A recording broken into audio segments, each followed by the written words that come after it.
Good evening, ladies and gentlemen. Today is June 24th, 2021. My name is Privia, and this is this week's market wrap-up. First, let's look at what was happening during the past week. Powell says inflation to fall back to longer-term goals. The U.S. Federal Reserve Chair Jerome Powell said on Tuesday that he expects recent price spikes will soon subside and reduce inflation to a sustainable level. The recent price gains mostly reflected temporary supply bottlenecks, and the fact that prices fell sharply last spring at the onset of the pandemic inflation figures now look much larger. The supply bottleneck will wane over time because the widespread vaccinations have joined the precedented monetary and fiscal actions in providing strong support to the recovery of the economy.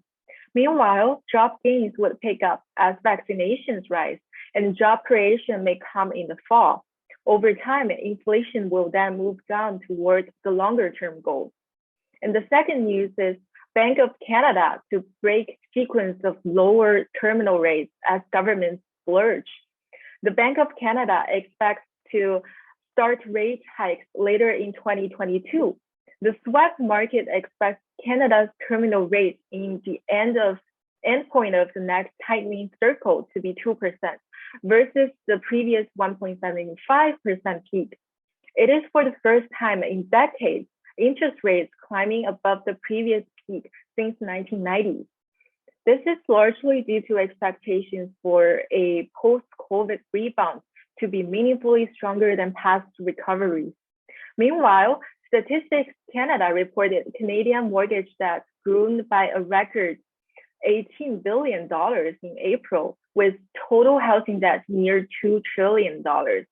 Housing industry could be the first casualty of rate hikes, suggesting that with Canada's economy more sensitive to interest rates, the Bank of Canada should move early and take a very gradual approach to rate hikes.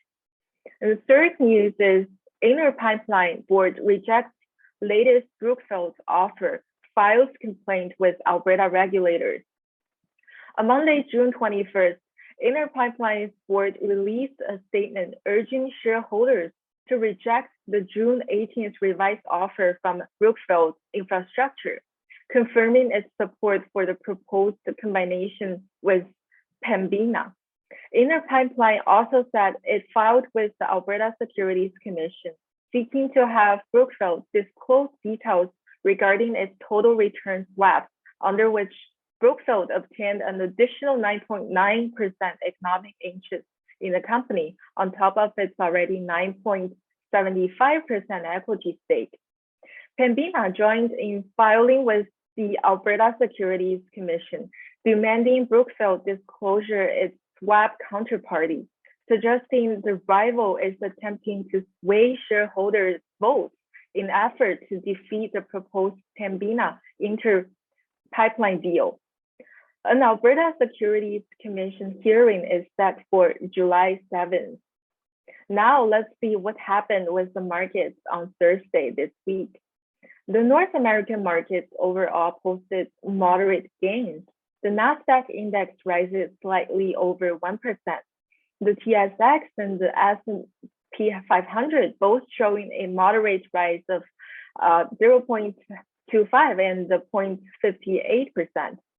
Moving on to the European markets, the FTSE remains stable. The CAC is up by 1.22%. The DAX is up by 0.86%. Now let's look at the Asian market. The Hang Seng index up by 1.11%. The ASX is showing a 0.66% increase, and Nikkei stays stable. In terms of currencies, the value of Canadian dollar is almost no change on this day. In terms of commodities, crude oil is up by around 0.4%. Gold is up by 1.1%, and copper, the base metal, stays stable. Thank you for listening to this week's market wrap up.